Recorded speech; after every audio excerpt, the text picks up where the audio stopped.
Merci. La parole est à Monsieur Jacques Krabal pour 5 minutes. Monsieur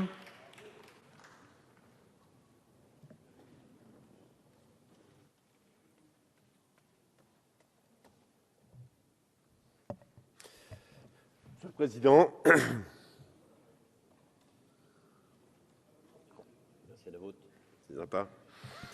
Monsieur le Président, Monsieur le Ministre, Madame le rapporteur, Madame la Présidente de la Commission spéciale, mes chers collègues, le présent projet de loi portant habilitation législative du gouvernement à légiférer en matière de simplification de la vie des entreprises vient après la loi du 2 janvier 2014 qui avait ouvert la voie à plusieurs mesures de simplification et d'assouplissement en direction des micro-entreprises et des petites entreprises et qui avait utilement innové en habilitant le gouvernement à définir un cadre juridique spécifique pour expérimenter à l'échelon local, pour les projets d'activité économique, la délivrance aux porteurs de projets d'un certificat de projet. Ces deux mesures illustraient la volonté du gouvernement de prendre des mesures concrètes en faveur des acteurs économiques qui maillent notre territoire. C'est vraiment indispensable et urgent tant la France est entravée, coincée, tétanisée, comme le déclarait le Premier ministre il y a quelques jours, ou comme le ministre précédent, le ministre Montebourg le déclarait tout à l'heure, dans le formol. Beaucoup de mesures de ce texte font l'objet du champ d'application des différentes habilitations. Mon collègue Joël Giraud a eu l'occasion de les énumérer. Je me permettrai d'insister sur quelques-unes, faisant écho aux propos que j'ai tenus au sein de la commission spéciale, présidée par notre collègue Françoise Descamps-Crosnier. L'article 7 du projet de loi tend à habiliter le gouvernement à prendre par ordonnance des mesures destinées à faciliter la réalisation d'opérations d'aménagement et de construction. Le maire que je suis se félicite de l'assouplissement des règles en termes de stationnement, règles qui conduisent à un renchérissement des coûts des projets de construction.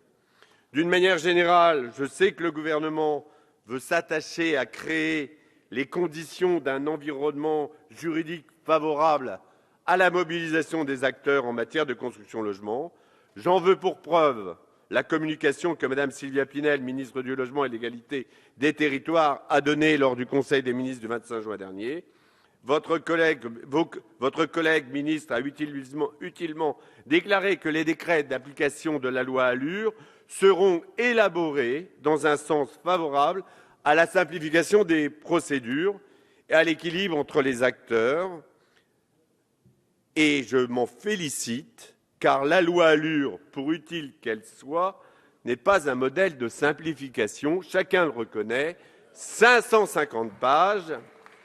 Autre extension bienvenue, celle du principe selon lequel le silence de l'administration vaut accord, principe qui entrera en vigueur le 12 novembre prochain, en vertu de la loi du 12 novembre 2013, habilitant encore le gouvernement à simplifier les relations entre l'administration et les citoyens.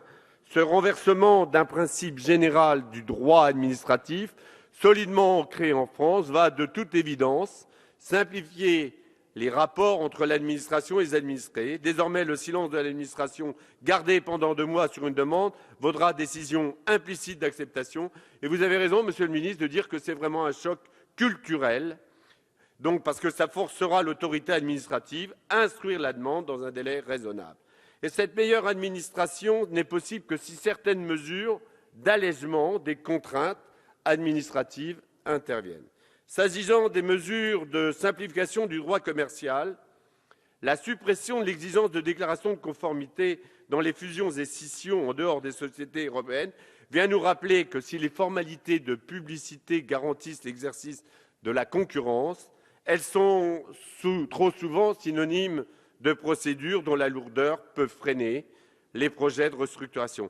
Symétriquement, la simplification du régime de la liquidation des sociétés commerciales est, elle, bienvenue, comme la simplification des obligations déclaratives fiscales des entreprises. Le gouvernement a évoqué récemment, par la voix de son ministre du Travail, une autre simplification en matière d'obligations déclaratives.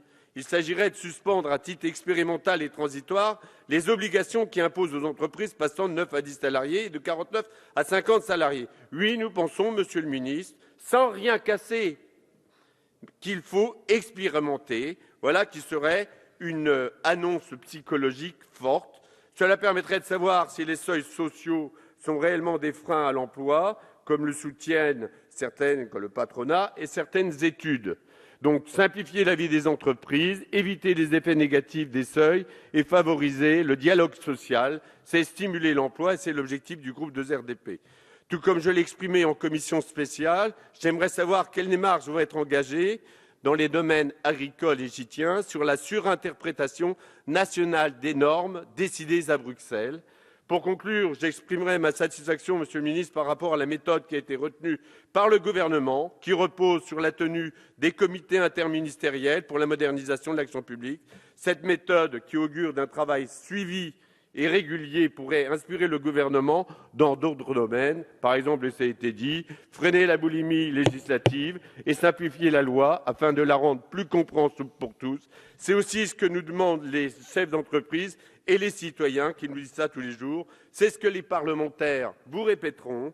Comme l'écrivait Jean de La Fontaine, je pense plus que jamais qu'il ne faut à la cour ni trop voir, ni trop dire, point trop en faire, mais juste ce qu'il faut. Merci.